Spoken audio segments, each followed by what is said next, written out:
kung nasaan si Cookie. Ayan. Tubig siya. I'll take a picture of you. There you go. Na parang... Mommy, what are these tracks? Is it coyote?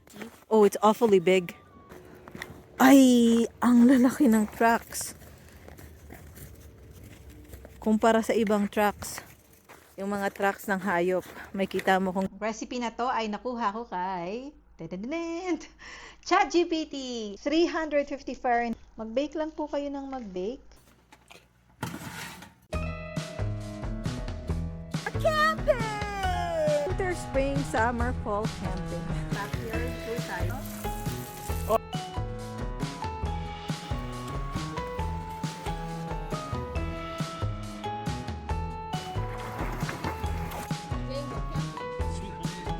Oh, and we are now going someplace.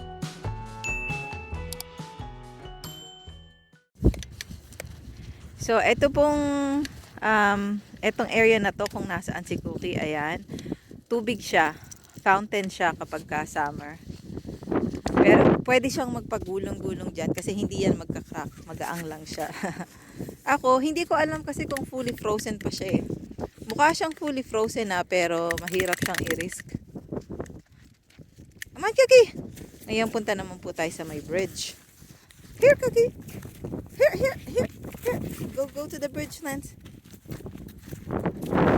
Go, Cookie. Lance, look at me. I'll take a picture of you. There you go. Let's go.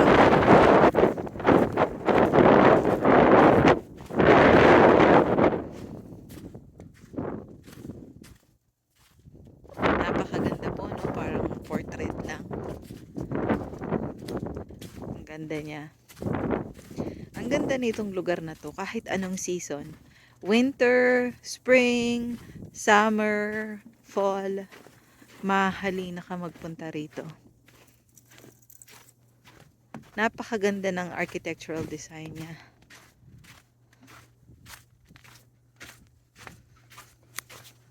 Ganda ng pine tree. Parang drawing lang siya. May fountain dyan eh. Ayan na yung may butas na yon.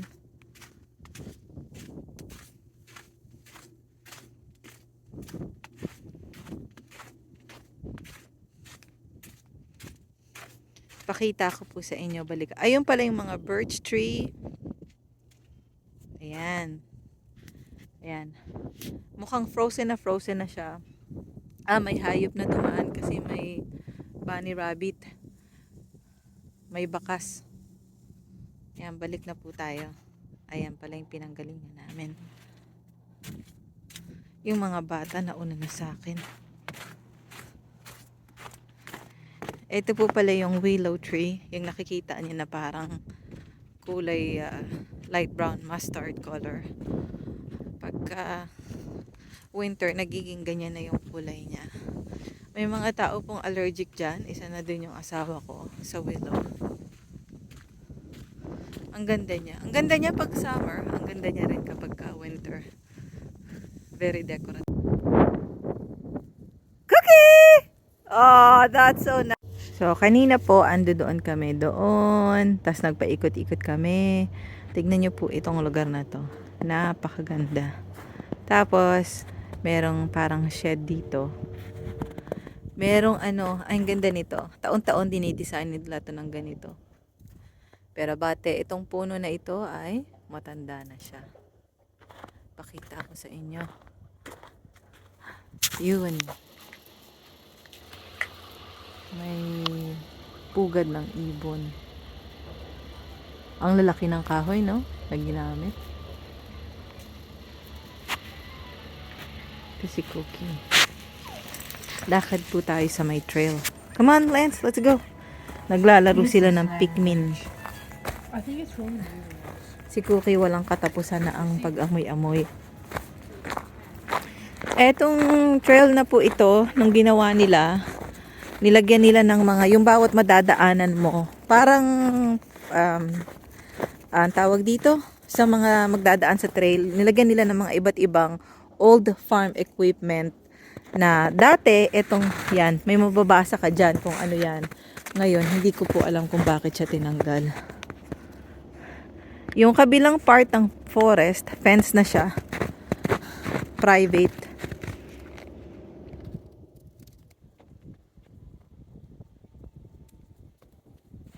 Mommy, what are these tracks? Is it coyote? What?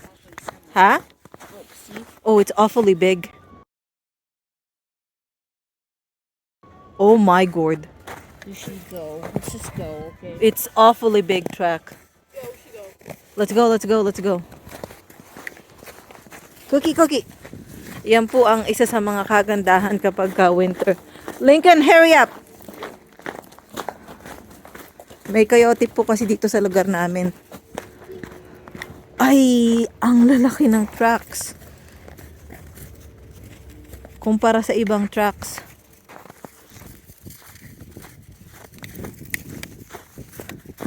Yan po kasi ang kagandahan ng winter kapag makikita mo na yung mga tracks ng hayop. May kita mo kung galing ba sa bunny rabbit, sa raccoon, o sa fox.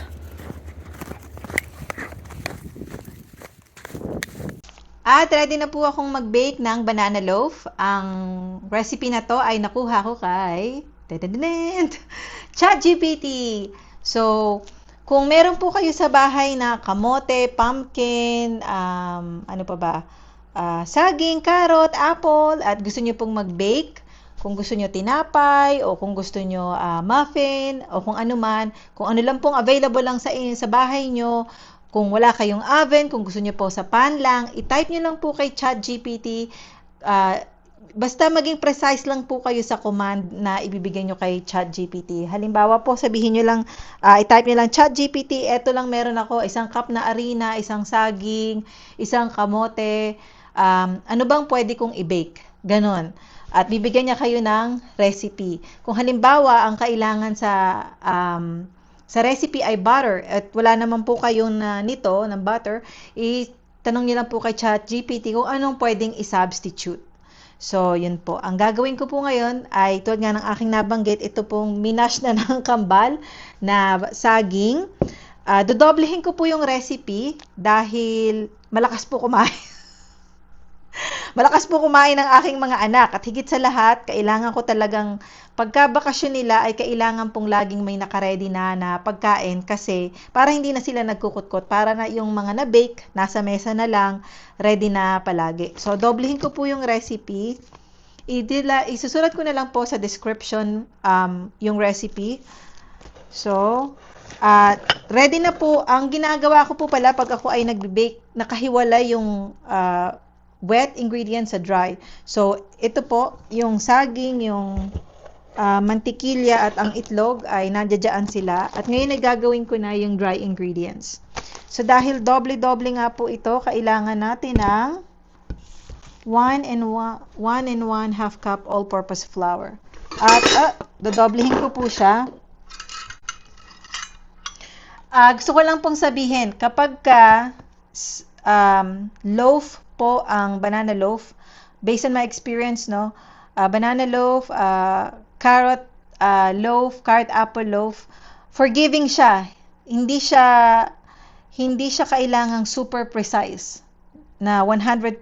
Kasi may iba po akong mga binibake na kailangan talaga, tulad ng binake ni Moshi na shortbread, kailangan super precise na may kiluhan talaga. Ito po, ayos lang na ganito. So, ang sabi ay 1 and 1/2 cup all-purpose flour. 2 beses ko po siyang uulitin.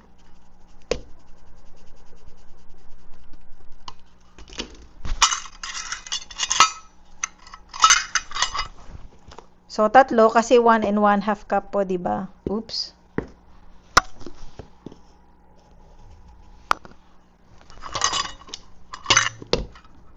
Ganyan nyo lang po para kung may buo-buo ay masala niya. Ang pinakamaganda po sa pagbe-bake, parang sana hindi malakas yung boses ko, naka-mic nga pala ako. Ang pinakamaganda pong pag nagbe-bake tayo ay napakaganda sa mental health. Kasi, syempre, unang-una sa lahat, nalilibang ka. Pangalawa, yung amoy ng bahay ay napaka-relaxing kapag nagbe-bake. So, meron na po tayong ang tawag dito, harina. Tapos ang sabi po, kung sa brown sugar naman, kailangan ng 3/4 cup. Pero hindi ko po sinusunod kasi magiging sobrang tamis. Kaya ang ginagawa ko lang po ay isang 1/2. Buo-buo ang asukal.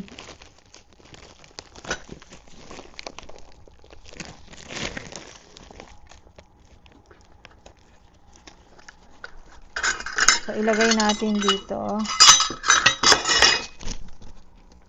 Ito lang po ang hindi ko gusto talaga. Sa asukal, nagbuo-buo siya. Sabi ng biyanan ko, yung asukal daw po ay lagyan ng tinapay para hindi siya nagmo-moisture. Anong oras na ba? Alas 7 na po. Alas 7:29 na ng gabi. Dito po sa bahay namin, kapag katungtong na ng fall at winter, ay nagiging na siya, baking season. Bake po kami ng bake. Lagi po akong nagbi-bake. Kahit po sa mga ulam, halimbawa yung pork, ibibake ko po siya. Yung chicken, ibibake ko po siya. Pagka summer naman, barbecue. Barbecue season ng summer. So, etong asukal na to ay mukhang hindi na siya magiging... At ipa-fast forward ko na lang yung video dahil ang asukal na to ay masyadong nagkukonsume ng maraming oras.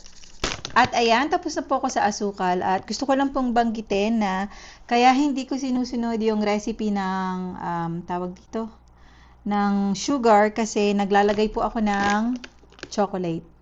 Kasi gusto siya ng mga anak ko. Kahit walang chocolate, okay lang sa kanila pero mas gusto nila. So, yan po. At susunod naman ay 1 teaspoon na baking soda. So, yung 1 teaspoon po ay magiging 2 kasi dobling recipe nga ito. Ayan, pagkatapos ng baking soda ay baking powder.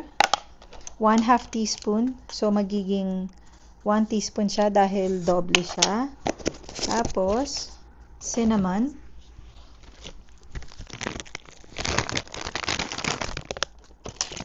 Oops. Ayan. At pagkatapos ay salt.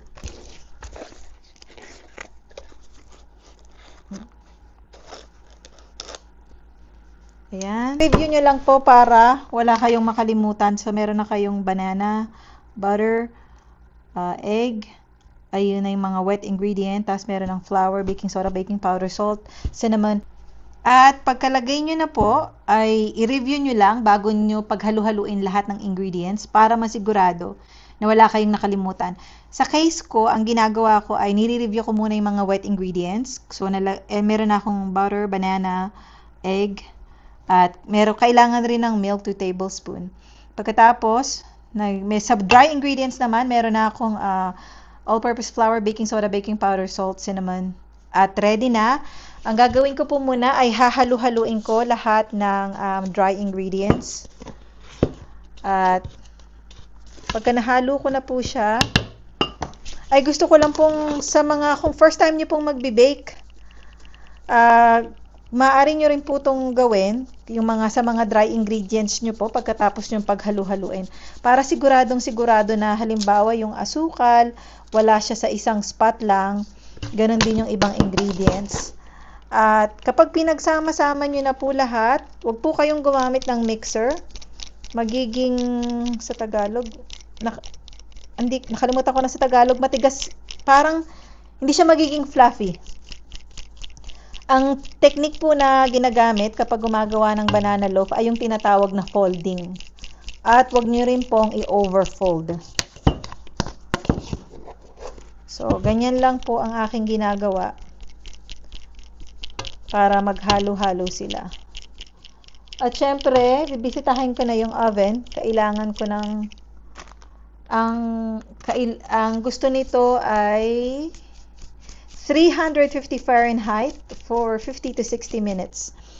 Ang turo po sa akin ng biyanan ko, so ang kailangan niya, di ba, ay 350 lang. Ang turo po ng biyanan ko ay ilagay sa 400 para, kasi once sa binuksan mo na siya, hindi na siya magiging 350. So, ilalagay ko muna sa 400. Pag nalagay ko na yung saka ko na siya, yung banana loaf, saka ko na siya ibabalik sa 350.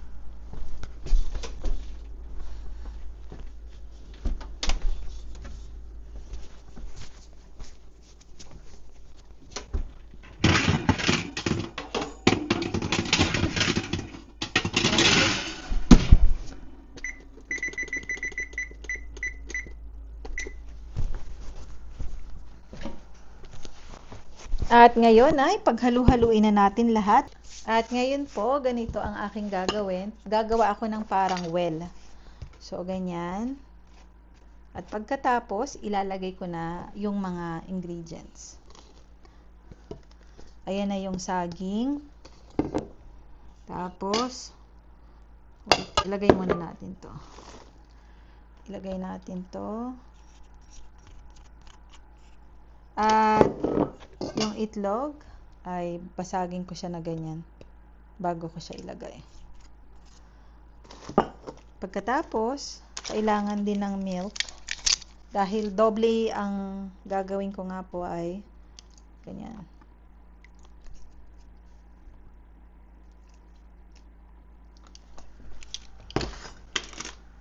At gagawin ko na po yung folding. So, pa ganyan, tapos wag po kayong gumamit ng mixer kasi magiging matigas ang resulta ng gagawin yung loaf. Huwag nyo rin pong i-overmix. Kapag ka nagbi-bake po kayo nito ay maaamoy nyo, ang bahay nyo ay sobrang bango. Kaya may mga scented candle na ang tawag dito. Merong mga may mga scented candle na may vanilla, cupcake, sugar cookie.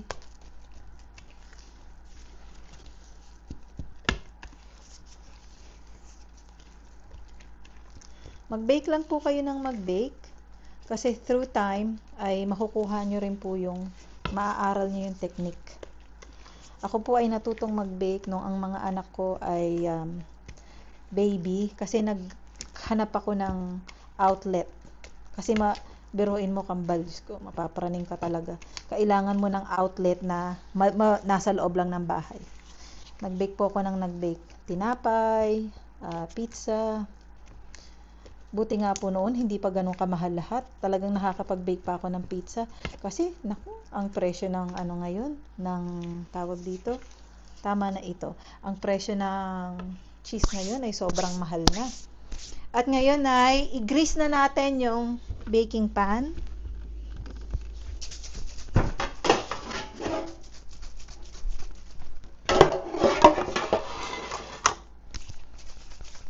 Ay, yan, tignan nyo po, nakalimutan ko pala. Iniisip ko may nakalimutan ako. Eto pa. Eto pala yung nakalimutan ko. Iniisip ko parang may nakalimutan ako.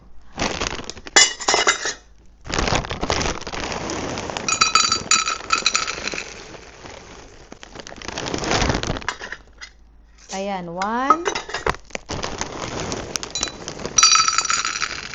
Kaya talaga dapat hindi madaming asukal kasi maglalagay nga ng tsokolate. Maaari nyo rin pong ilagay yung mga kung anumang nuts ang paborito nyo. Halimbawa, almonds, cashew. Yun. Tanungin nyo po si ChatGPT. Kaya nga magandang humingi ng suhestyon kay ChatGPT kung ano bang magandang ilagay. Ay kung anong meron ka, anong magagawa mo. Ayan. Ayan, okay na yan. At ngayon ay ilagay na natin siya. Hindi pa ready yung oven. Pagkalagay ko nito dito, ang gagawin ko po kaagad ay huhugasan ko to kasi mahirap na magdidikit agad siya dyan. Yun lang, kapag nagbe-bake ka talaga, ngayong araw po na ito ay sunod-sunod ang aming pagbe-bake. Maraming hugasin, maraming ligpitin. Pero okay lang. Ibig sabihin may kinain ka. Yan ang turo ng nanay ko. Kapag ikaw ay naghugas ng plato, ibig sabihin ay may kinain ka. So ngayon, tatanungin ko yung nanay ko, paano po, nay, kung kumain kami sa labas? Yan. Ito pa, ang hirit ng nanay ko palagi. Alam mo ba kung magkano yung isdang kinakain mo? Laging ganyan po yung nanay ko. Comment down below. Nung mga bata kayo, ganyan din ba ang magulang nyo? Bawat subo. Alam mo ba, yung bangus na binili ko, kung magkano yan? Ako, ang mahal na yan. Naku, kung malunok mo pa yung kinakain mo habang kinukwentahan ka ng nanay mo. Ayan.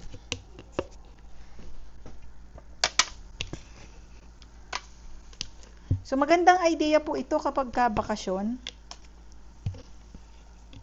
Kasi ang mga anak natin, di ba, nasa bahay. Lalo na kapag ang mga anak mo yung lumalaki, ang bilis ng panunaw nila, madali silang magutom. Kaya kapag may ganito sa mesa, hindi na sila magkukutkot. Kung gusto niyo po sa susunod ay mag-bake naman tayo ng pandesal o siopaw. Gusto niyo po ba mag-bake tayo? Comment down below kung anong gusto nyong i-bake natin sa susunod. Alam niyo po ba, kung gusto niyo yung madalian, may nabibili sa, tawag dito, may nabibili na mga, yung ikaw na lang maghahalo, tulad sa cake. May cake mix na, may cookie, ano na rin, yung ready na cookie. Gugupit-gupitin mo na lang. Ayan. Ilagay nyo lang po sa gilid. At eto na si Lincoln. Hindi pa man din nagagawa. Naaamoy niya na. Bumaba na siya. Excited na siya.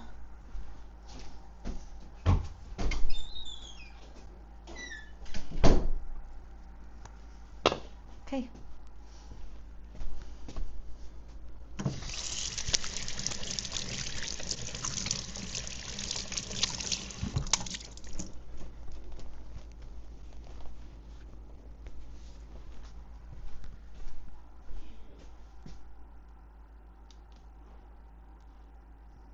At ayan po ang itsura ng hilaw na banana loaf natin.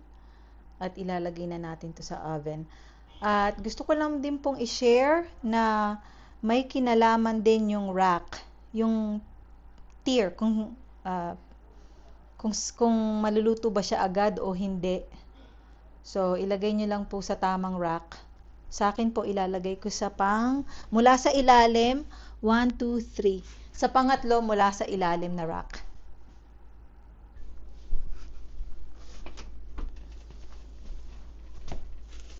So, dito ko po sa pangatlo ilalagay. Ayan.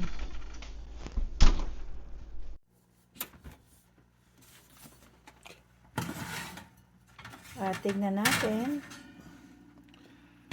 I-toothpick nyo po para malaman nyo kung okay na ba o hindi. Kapag wala nang lumabas sa toothpick at wala nang lumabas sa toothpick, ay okay na. At eto na ang banana loaf.